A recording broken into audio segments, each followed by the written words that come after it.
What's up? This is Jerry Roush from Glass Cloud, and you're watching Anchor Shop TV.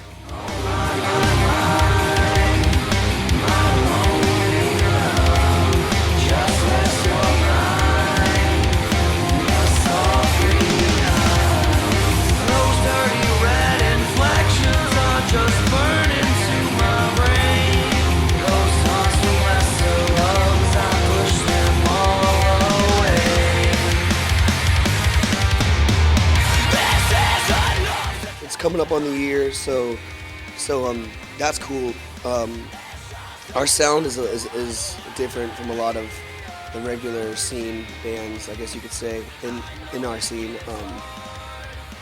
It's the touring cycle's been really cool. I mean, there's a lot of kids in the crowd singing, so that's cool. But I think it's all on tour choice that we've been on right now. We've done a lot of more singy, screamy, screamo, softer scene tours. We're just about to start doing heavier tours after the burial, the contortionist, all that stuff, where I feel like our sound would get appreciated more, because a lot of the scene on this side of the scene is, I mean, as lame as it is, but they're concerned with how cute the front man is or how well their hair is straightened or whatnot, and that's not something that we go for. We don't have choreographed stage moves. We're not that band. Our music is written from us. It's not from a higher up dude or a producer guy. So I mean, a lot of the times it's our music goes right over a lot of the kids' head. We had Josh Travis from Danza. So we have the heavier side of the game, and then I was obviously my previous bands were more on the scene side. So the tours that we've been doing are pretty much just, we have a good booking agent, so he puts us on these big tours that not necessarily might be the right sound for us, but it's beneficial in the fact that some kids in the crowd might like it, and they might make them think a little bit more deep into music than just regular breakdowns and catchy choruses and stuff. No, I don't really think about it like in a superstitious way. Everything happens for a reason, so I mean, might not be the best reason, but it might down the road become full circle. You know, I mean, obviously flipping your van, there's no reason to do that. I just don't like missing shows. I mean, I'm sick right now and I'm not going to cancel. I'm just going to play as well as I can. You know, if you can't empathize, then no, I'd say we're a musicians band.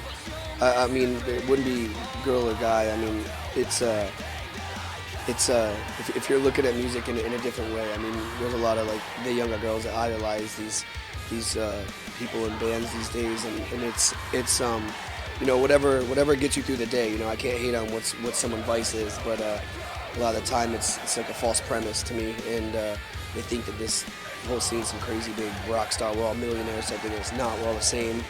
So I don't try to get people to think that when people come up like, you're famous, it's like, I'm not at all. I have a normal house, a normal car, normal friends, normal bars I hang out at. It's not like that to me.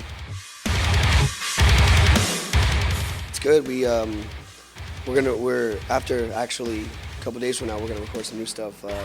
Josh is really prolific in writing. He writes everything in hours, like full songs, drums, bass, guitars, everything, and it's beneficial to me because I'm a big fan of Josh himself.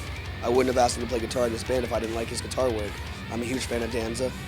Danza 3, the record that he did, was literally one of my favorite records of 2010. I jammed it all day, every day. It was the only record I was listening to. So when Josh presents me a new song, I literally love it. And I'm not just like, oh, cool, man. You know, it's not like I'm doing it to brown nose, and I'm doing it because I really like the songs. Half the time I don't want to put vocals on it. I don't want to wreck it, you know what I'm saying? Like, I like to listen to instrumental stuff.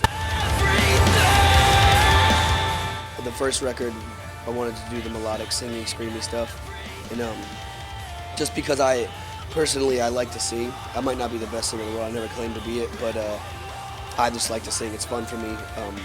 And my last band I was in before this, I wasn't allowed to sing. I was only screaming. So when I wanted to pull back into singing, I did that in Sky's Airplane. I sang and screamed. The Mice gig, I wasn't allowed to sing, so I didn't. And when I started this band, and this was my band, I did it how I wanted to do it, you know. I also don't like the fact that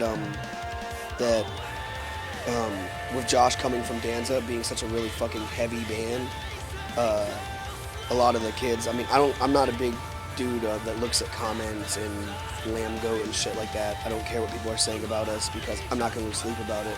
I don't care. And I mean, unless it's good stuff, then thank you. But if it's like fuck them, they're just pussies anyway, then that's fine.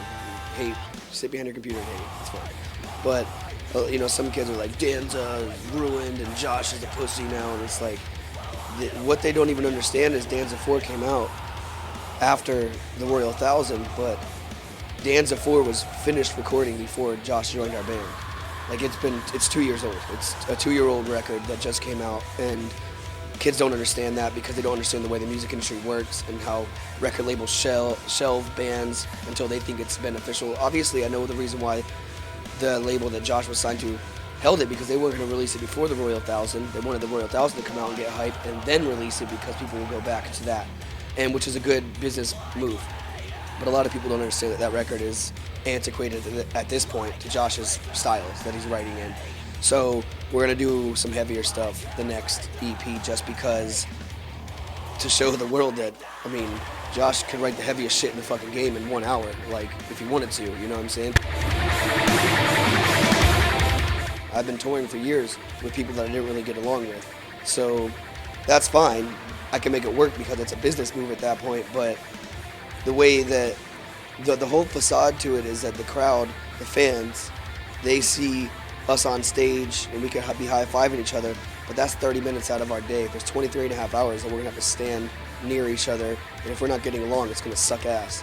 And I'm not the fake dude that can just put up with it. I'm just like, dude, none of you guys like each other. How are you in a band? You know, I'm sitting here like I'm trying to understand this, you know, so I was in bands where I just didn't get along with the people. And I'm not saying like partying and stuff, because once everybody gets drunk, I guess it's fun, but like at the same time, it's like we wake up, we're like, you better be on stage at this time, and you better, and it's like, what? You know, like, fuck you. Yeah, I mean, it kind of sucks now, because it's like, if you work at the mall, when you have a day off, you don't want to hang out at the mall, you know what I'm saying? So if I'm not on tour, and I'm not playing shows, I've been touring for a while, so if I'm not on tour, I don't really exactly want to hang out at a show. I don't really go to shows unless it's friends, bands that I know. But then again, there's bands that I go to see, and I'll be a crowd guy. You know, like if Wu-Tang comes through, I'm going to see them. You know, like if Deftones, Meshuggah, any of those bands come through, I'm gonna be there. Some people don't understand that people in music are human beings that like to just listen to music too. You know, so I don't want to really do a meet and greet when I'm trying to enjoy my favorite song. You know. And that's just me, I guess. People tend to think that I'm standoffish, but it's just I'm a normal guy. If I'm sick and if someone comes up and they're like, hey, and I'm like, yeah, thank you, sorry, you know, vocal rest. And they're like, he's a dickhead, and it's like, no, I'm just normal, you know. If you have a bad day, you have a bad day. Now, if I'm having a bad day, I'm having a bad day. It is what it is, you know. I don't know. I'm not the front man that's gonna sit there and tell you the world is an awesome place, and I'm not gonna read inspirationalquotes.com and tell you stuff, because it's not really like that. The world is kind of fucked up if you look around.